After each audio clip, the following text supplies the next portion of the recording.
মহিলা একটা অজগর সাপ পুষত। সাপটাকে সে অসম্ভব ভালোবাসত। অজগরটা লম্বায় 4 মিটার এবং দেখতেও বেশ স্বাস্থ্যবান ছিল। একদিন হঠাৎ তার আদরের অজগর সাপটা খাওয়া দাওয়া বন্ধ করে দিল।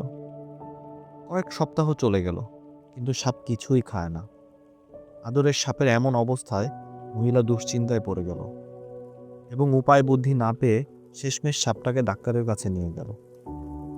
ডাক্তার সাহেব মনোযোগ দিয়ে সব শুনলেন এবং জিজ্ঞেস করলেন, সাপটা কি রাতে আপনার সাথে ঘুমায়?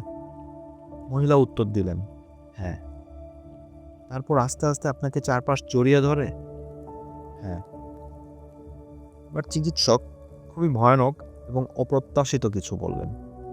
ম্যাডাম ম্যাডাম সাপটি আপনাকে জড়িয়ে ধরে কারণ এটা আপনার মাপ নিচ্ছে, নিজেকে প্রস্তুত করছে আপনাকে আক্রমণ করার জন্য। হ্যাঁ, সে খাওয়া দাওয়া বন্ধ করেছে যথেষ্ট জায়গা খালি করতে, যাতে সহজেই আপনাকে হজম করতে পারে।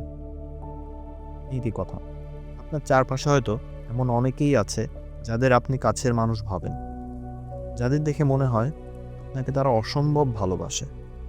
হয়তো আপনার ক্ষতি তাদের প্রধান উদ্দেশ্য।